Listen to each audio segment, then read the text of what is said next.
pick. So two big banger lightning units, two 100 cost lightning units already snagged in the first round. So Charlotte is really the only big hitting lightning unit left on the board. Resnick and Charlotte with the first pick of the second round. So lightning power, I would say lightning's top tier is gone. Now look at my shit. Really? Oh, so that's how you're gonna play it. I said it's a crock of shit. You gonna do this? Okay, fine. That's all I needed. That's all I needed for him to do that, and it became personal with me. Skahal off to the side. Well, okay, he ends up in range for a Thundaga early. She covers Skahal once. Skahal debilitating counter. He comes out and drops that counter attack first, saves himself some damage, and almost kills Lucio. Now, Skahal's done a ton of damage in this fight already. He drops his Thundaga. It kills Jaden. Wait, this Skahal is actually just going nuts. He does debilitating counter again. This time he kills Lucio with it. Clyde was a threat. You know, I'm not saying he wasn't a threat, but me being compared to him, I took offense to that. You know, I'm supposed to kill this guy. You know, I'm supposed to dominate this guy. And from that point on, I did.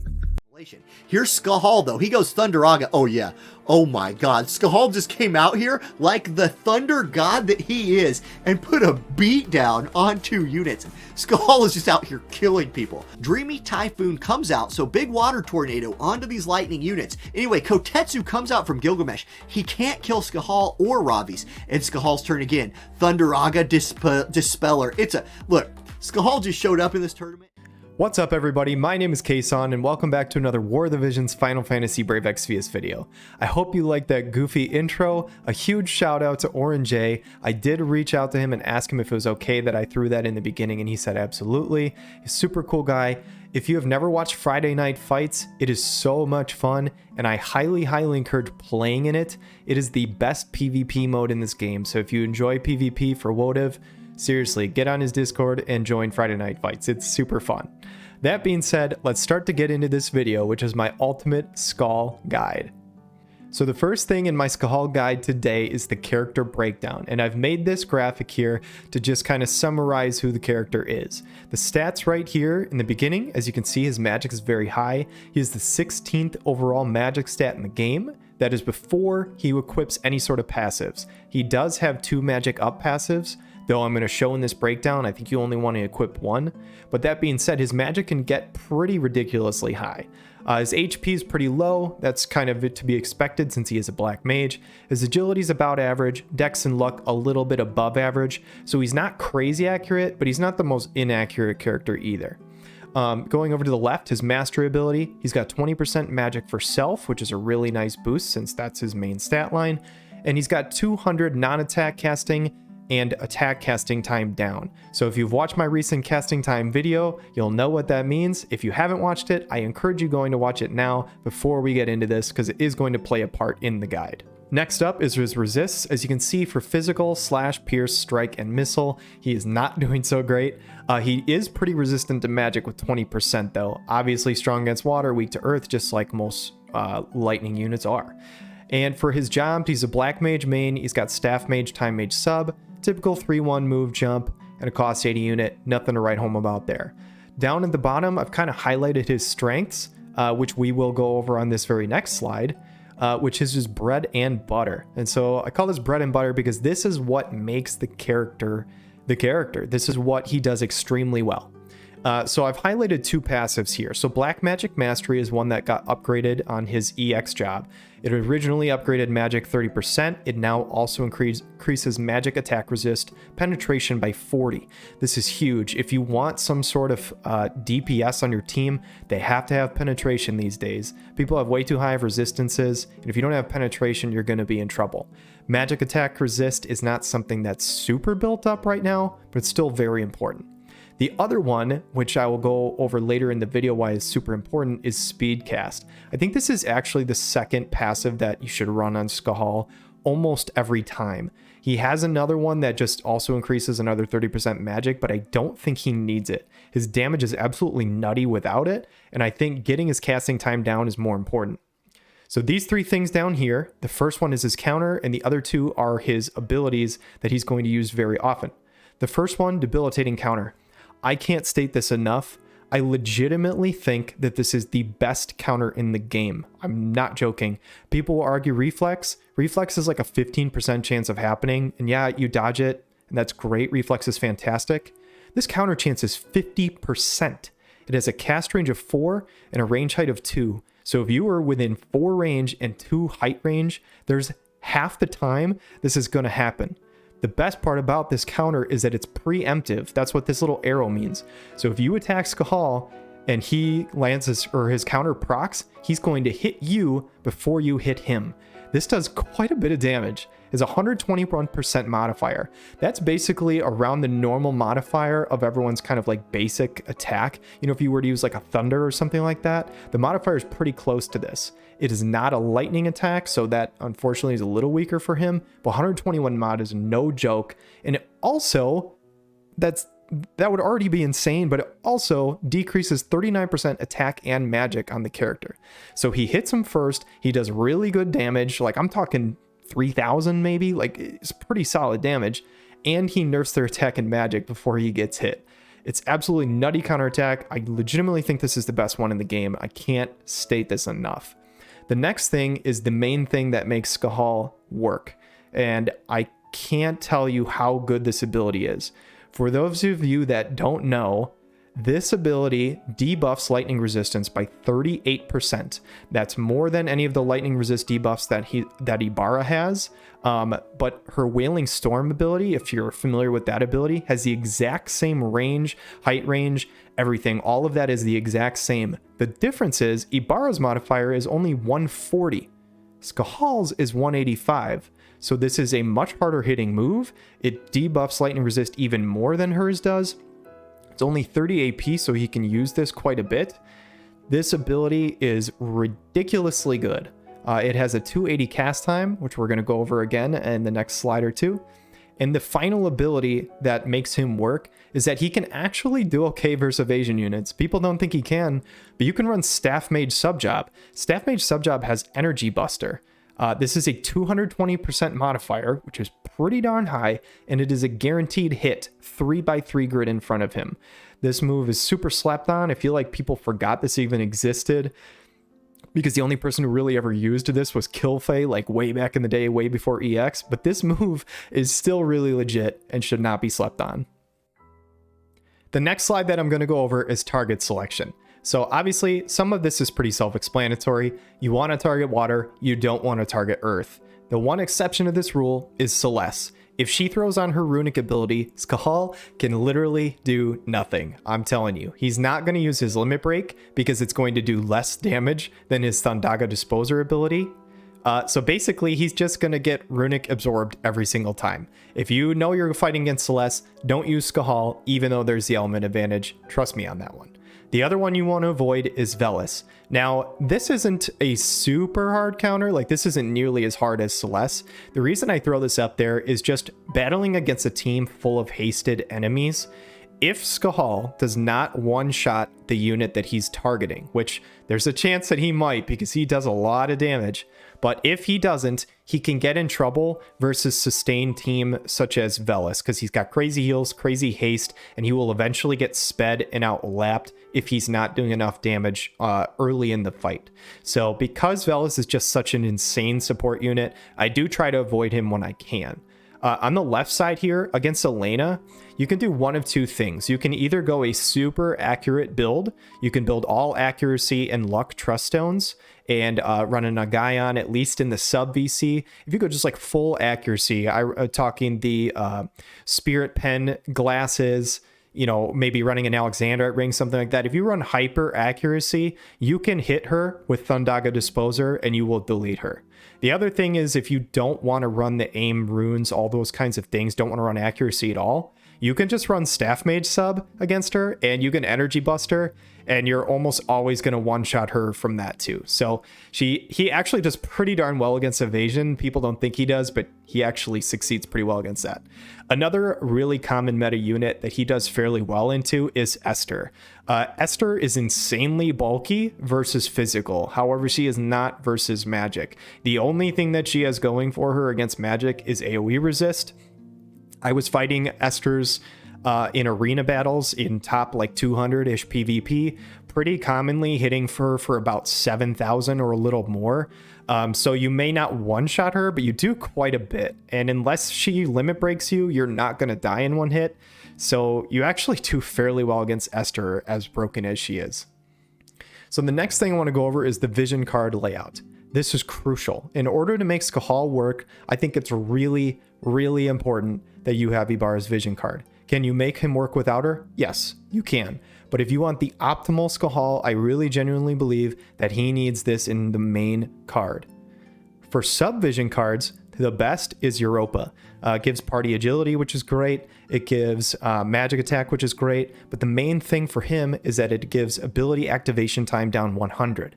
If it's in the sub slot, it still gives activation time down 80, which is enough for what we want to do on the next slide.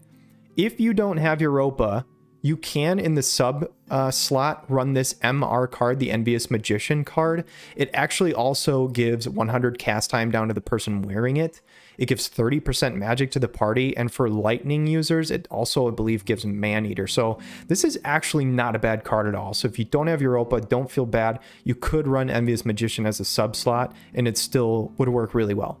For team vision cards, these are basically mostly just all the other lightning vision cards, but they're really good for different reasons. This first one, giving unit attack resist, is fantastic. I want to try and run this every time I can.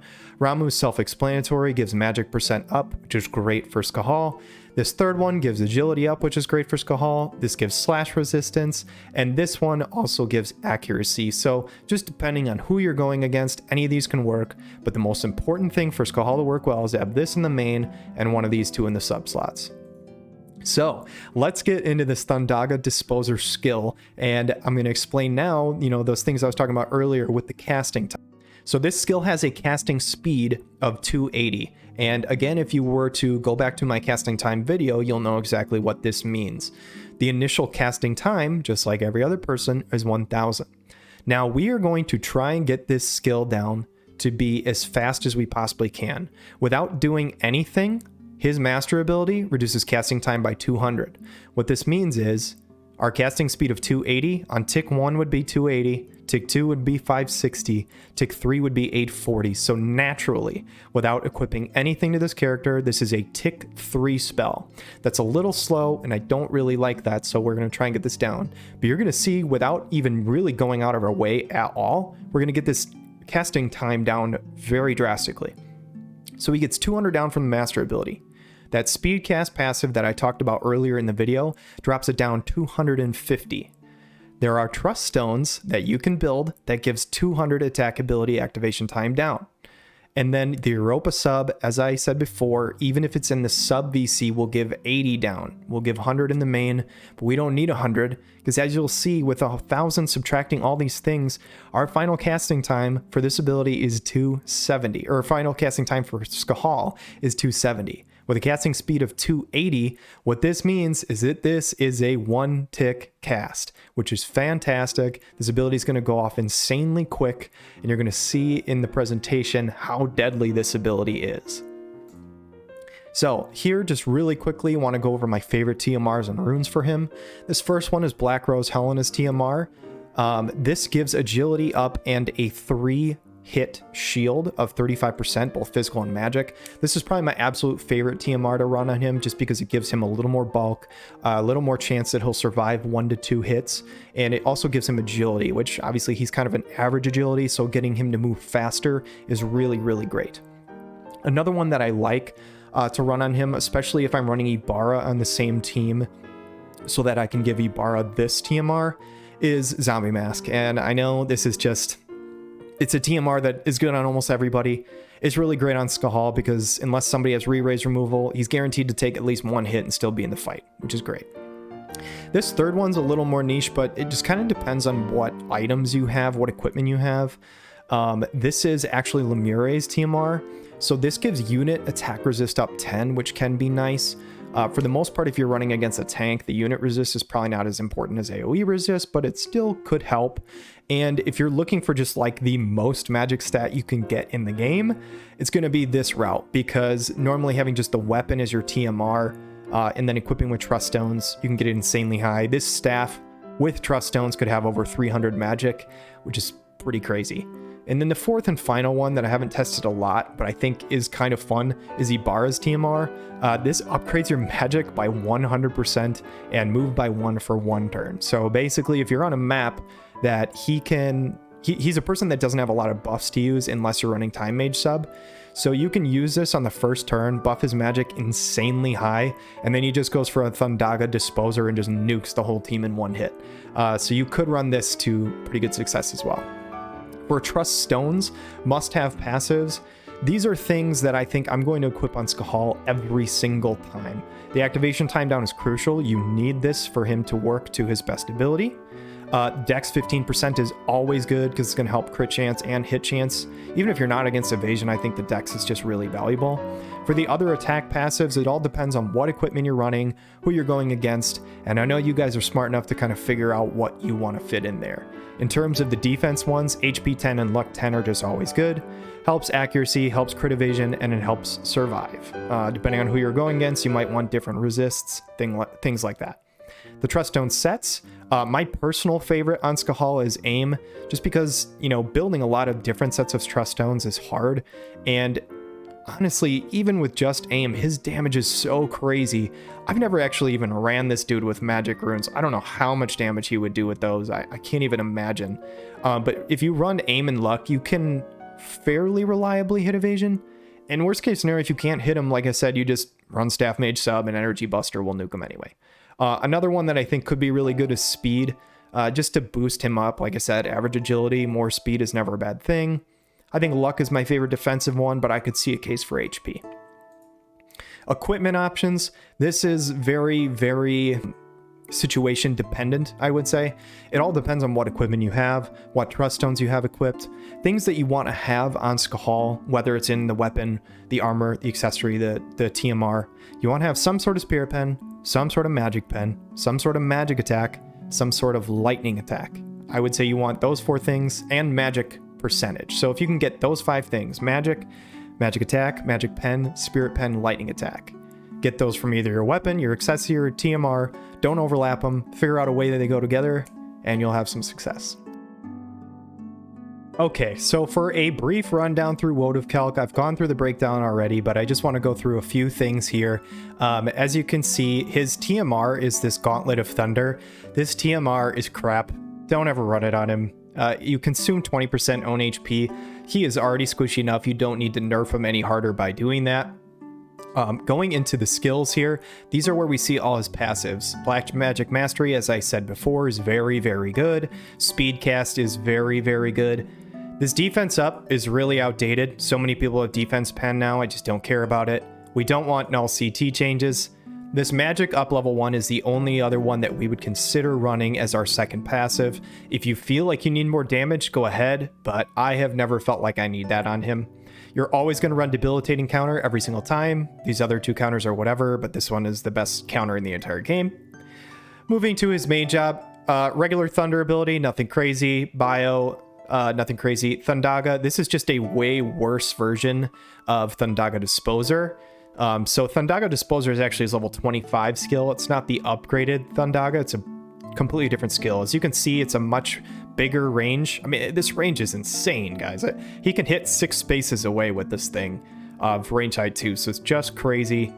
The only other ability in his main job that I think could be of note is Flare. This is a 322 modifier, so on occasion he may choose to use this, but to be honest, like, Thundaga Disposer is probably going to do more damage most times anyway, just because he's going to have Lightning Attack up, and it's going to reduce the lightning resistance. So Black Mage sub, this is pretty crap. I don't really like running any of this. Drain's not really important for him because he's going to die in probably 2 to 3 hits no matter what. He'll almost always live 1 just because the Lightning Vision cards are so good. But yeah, there's nothing really good here. The 2 sub-jobs that you may want to think about running, it's between one of 2. So Staff Mage for 1, and if I'm running Staff Mage, to be honest, there's only 1, maybe 2 abilities I'm using. I'm turning everything off here, except for potentially Wing Staff if you really want to use it, but I don't really care for it that much. The big one is Energy Buster. If you're going against Evade or anybody you think there's a chance may dodge you, Energy Buster is absolutely phenomenal against those. The other sub that you can run is Time Mage. There's pretty much only 2 abilities that you may use here. If you want to run some sort of weird Skahal Time Mage thing where he's not the carry, you can do some Quicken strats with him. He does have access to Quicken, which is nice. But for the most part, the only ability that I ever use in this sub job is Haste. If I feel like the very specific map is good for using Haste, then I can throw this on him. But for the most part, I want my Skahal to be a 1 buff character. I want him to use his TMR buff. That's why I normally equip him with TMRs with good buffs. And then I want him to get in the fight and attack. And he has so much range, he very rarely is going to use 2 buffs anyway. This Limit Burst used to be pretty darn good, but it's just so outdated, and his Thundaga Disposer is just going to do more damage. This is a 200% modifier, but in no situation is a 200 mod going to do more damage than a 185 mod that has a 38% elemental debuff to it. There's just no way. So he's basically never going to use this, so we don't really care about it. Alright, so the next part of the video is the team builder inside of Wotv-calc, and I've gone ahead and set up an example team here with Cloud, Charlotte, and Skahal. I haven't fully built out Cloud and Charlotte, I just gave them the necessary parts to basically contribute towards Skahal. So I've given them some vision cards, and note ahead of time, these vision cards are not the best ones we could give to Skahal. These vision cards for the most part don't give a ton. This gives a little bit of lightning attack and dex for him, which is nice. But otherwise, this is just a unit resist. This is just slash resist, basically. Like, these don't really amplify his damage at all. So when we're doing these damage calculations, just keep in mind, his damage could theoretically be higher if we ran other vision cards on these people that would supplement Skahal's damage.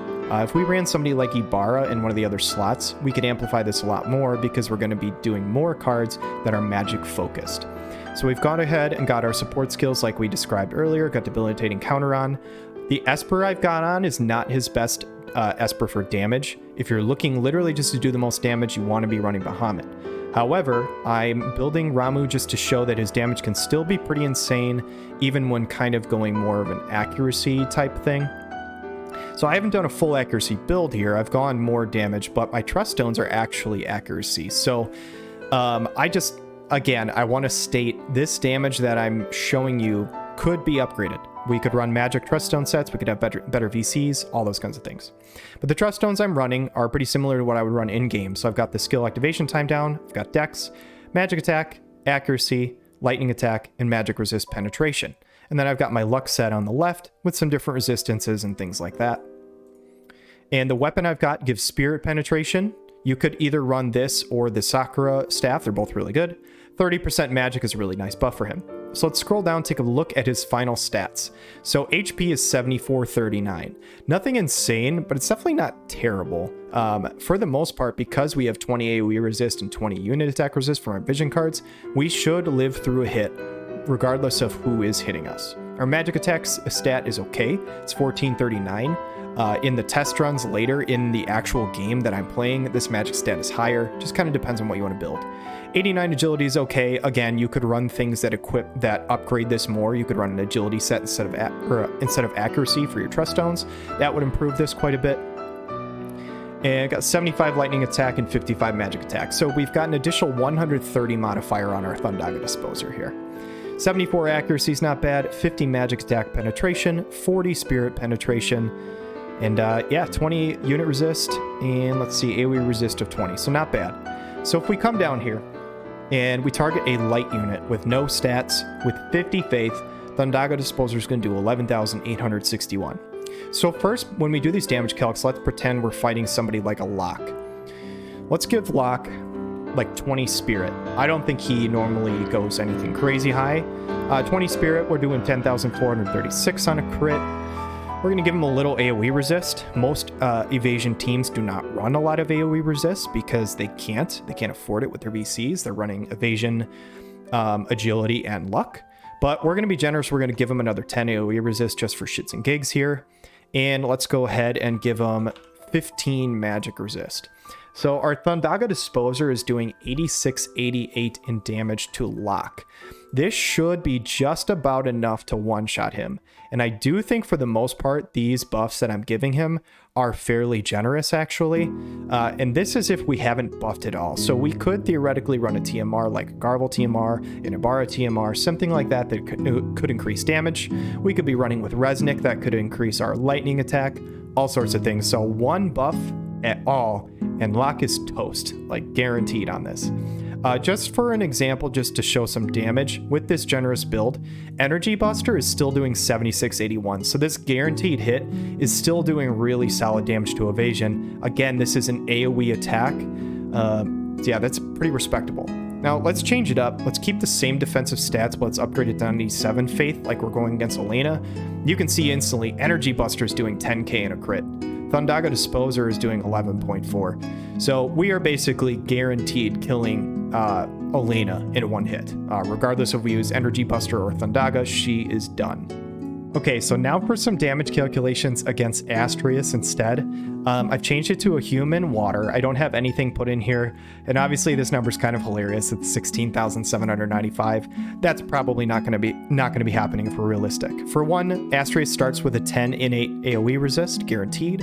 If we assume worst case scenario, he's wearing a Brigandine armor, which will bump it up to 20 AoE resist. We're now still doing 13,400. Let's assume that he has some spirit. Let's assume like 20 spirit. I think that's probably a fair amount. We're critting for 11.8k. And let's give him magic resist. He normally starts with 10 innately, which would put us at 11.2. And if he wears like a trust stone or something with it, it would bump us down to 10,800. So 10,800 damage is a pretty respectable amount. This may one-shot some Astriuses, and if we want to prepare for the absolute worst case scenario, we're going to give him 20 lightning resist too. There is a water vision card that bumps up lightning resist by 20. So basically, if Astrius is packing pretty much as hard as he can to not die to Skahal, let's even give him like 25 spirit, this is still critting for 9k. So you're doing an absolutely insane amount of damage to him regardless. And yeah, that's pretty much it. I mean, the other thing we could play around with is, if you want to see some hilarious numbers, we're going to go ahead and act like we have a Ibarra's TMR equipped instead. Pop the 100% magic buff.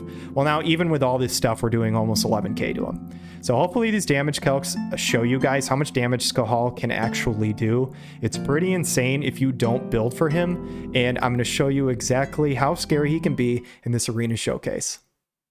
Okay, so we're here in Arena. I'm just going to show you an example team here. I've got Skahal at 1644 magic with that Bahamut Esper, Cloud at 1678 attack, and Charlotte rocking 9400 health. Basically, the concept of this team is Charlotte's going to walk forward, pop a track wall and glorious armor. Cloud will run Dragoon's Pride, be able to haste and move around the battlefield very quickly, and Skahal is going to try and nuke people from a very long range away. So let's see if this works out in practice.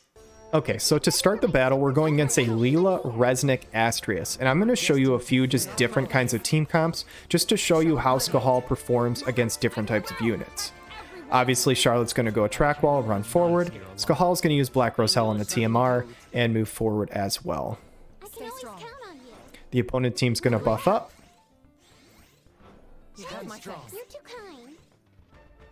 And let's see if Cloud can do anything.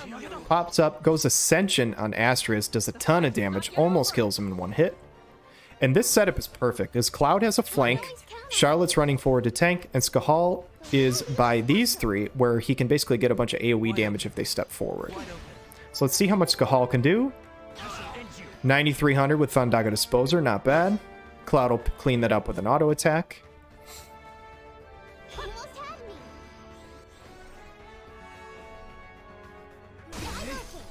Leela does some pretty good damage, killing Cloud, so it's a 2v2 at this point. Skahal walks forward, almost kills Leela, procs her heal, excuse me. And it's looking pretty grim for us at this point. Charlotte is dead. It's a 2v1.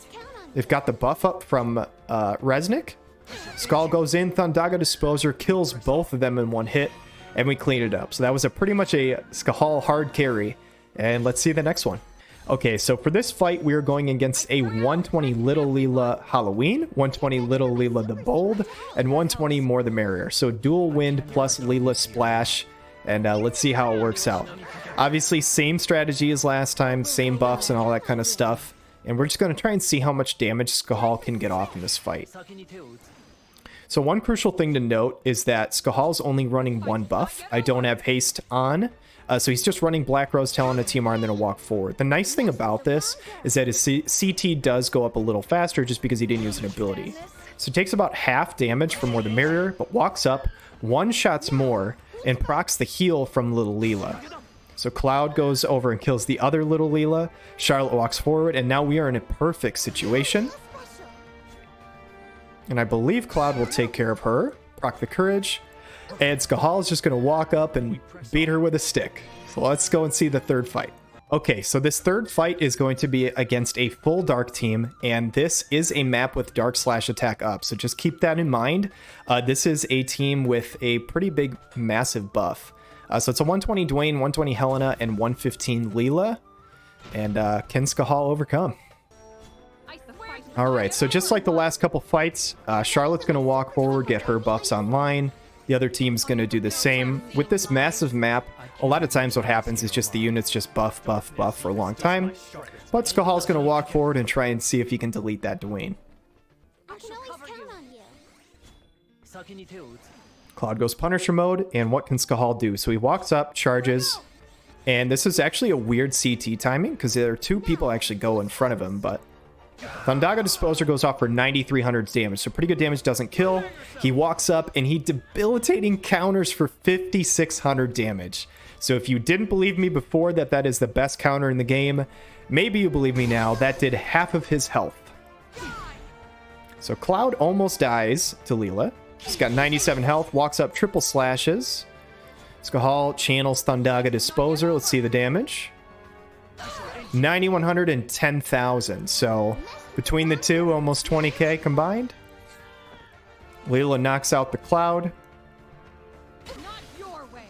And Skahal should finish this off with a Thunder for 7,800 damage. And we have one more fight for you guys before he leaves. So let's check it out. Okay, guys, and for this next fight, I couldn't resist. I know one of my viewers, one of my subscribers, Thunder Mage, is a huge Renan fan. I believe this is him. I believe I found him in Arena, so I couldn't resist taking on the fight. Thunder Mage, if you're watching this, I appreciate the subscription, as well as everybody else who has watched and subscribed. If you guys haven't subscribed yet, I please encourage you to do so now. I'm going to have more and more guides coming in the future, so if you like this type of content and want more, hit that subscribe button. I appreciate all you guys. And let's see how this Thunder Mage fight turns out. So this is a little unfair in my advantage just because he is running Resnick at level 102, because Resnick is a bonus unit. But let's see what Renan can do. So he goes Lightning Blessing, got the shield online. Ibarra walks forward. He's got his haste buff online as well. So we both have one hasted unit. So Cloud walks up, Bravers Ibarra for almost 11k. Renan walks up, does decent damage to Cloud, not a ton to Charlotte. And actually, Resnick almost killed Cloud, but Skahal walks up, kills Resnick. Cloud will clean him up. Thunder Mage, GG, thank you so much for the battle. I'm sorry I had to take you down, but I thought I'd feature you in the video. Again, if you guys enjoyed this content, I really appreciate you hit those like and subscribe buttons. I've got a ton more coming up. Look forward to my next video, which is a +6 equipment guide. So until then, you guys have a wonderful day.